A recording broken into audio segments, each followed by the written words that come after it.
Para empezar a hablar del realismo, entendido como una teoría dentro del escenario de las relaciones internacionales, debemos remontarnos en el tiempo hasta la Guerra Fría, pues a partir de ese hecho histórico aparece dicha teoría. El realismo ha sido interpretado y desglosado por múltiples autores a lo largo del tiempo.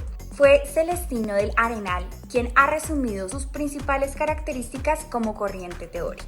La primera de ellas sostiene que el realismo es una teoría normativa dirigida a la política práctica, la cual pretende estar vinculada a la realidad internacional de la Guerra Fría y al enfrentamiento entre el bloque occidental y el bloque del este, teniendo en cuenta el rumbo de la acción política estadounidense, pues este mantuvo la hegemonía durante el enfrentamiento. En segundo lugar, en el realismo predominan los intereses nacionales y el poder.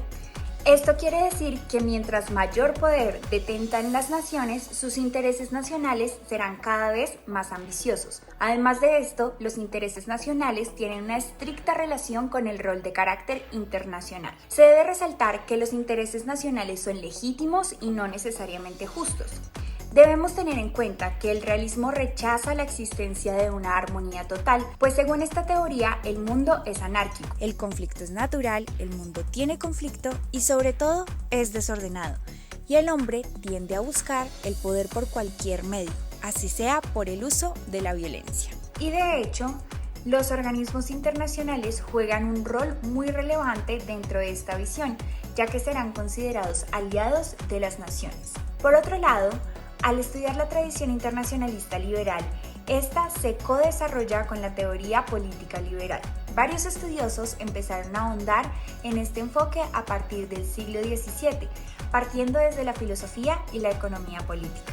Thatcher y Matthews condensaron en 3 puntos las tesis principales de la teoría liberal internacional. La primera es que el ideal de las relaciones internacionales es que éstas se desencadenan en un escenario donde la libertad, la paz y el progreso sean predominantes. La segunda es que las relaciones internacionales se transforman constantemente y en dicho proceso inciden factores como los avances tecnológicos, científicos y la rápida evolución del liberalismo. Y finalmente, el liberalismo intenta crear la necesidad de estimular las naciones por medio de la cooperación internacional y avanzar hacia 3 pilares fundamentales: el bienestar, la justicia y la paz.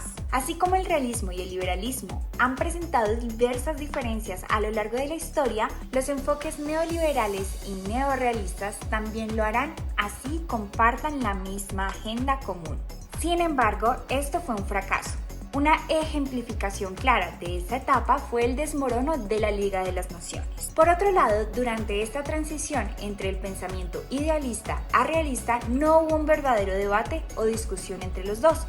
En realidad, el único texto que se tiene de referencia es el de E.H. Carr en 1939, The 20 Years Crisis, en el cual critica a los internacionalistas liberales como Zimmerman y Engel y básicamente culpa a esa línea de pensamiento por el inevitable estallido de la Segunda Guerra Mundial.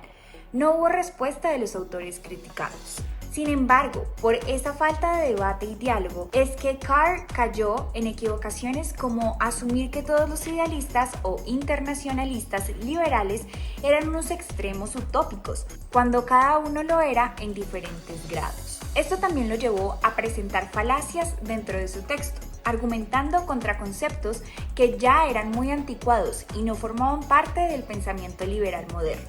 Además, presentó una visión muy reducida del pensamiento realista, resumiéndolo a un mundo objetivo sobre el cual ver la verdad, llegando a conclusiones como que la justicia es el derecho de los más poderosos. Es más válido que la propuesta de mecanismo de seguridad colectiva hecha por los internacionalistas liberales. Es fundamental aclarar que más que un enfrentamiento entre ciencia y utopía, este choque se dio entre 2 ideologías sociopolíticas que buscan ordenar la comunidad y establecer un control político a partir de un conjunto de creencias específicas. Sin embargo, no se instauró un diálogo literal entre el realismo y el liberalismo, porque no existía una teorización. Hasta los principios de la década de los 70, el cuestionamiento del realismo se intensificó y hubo pocos intercambios entre la teorización realista y la liberal. Por este motivo, se podría concluir que la ideología realista va más en concordancia con los momentos históricos y por eso su influencia en las relaciones internacionales es mayor.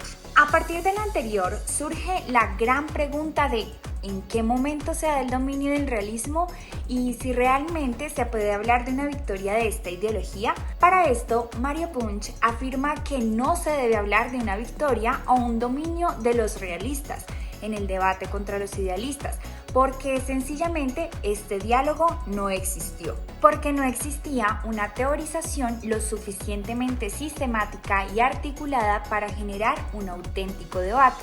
Lo que ocurrió fue que por medio de afirmaciones dogmáticas que no tienen precedentes investigativos, se dieron a conocer las dos visiones opuestas para entender el mundo.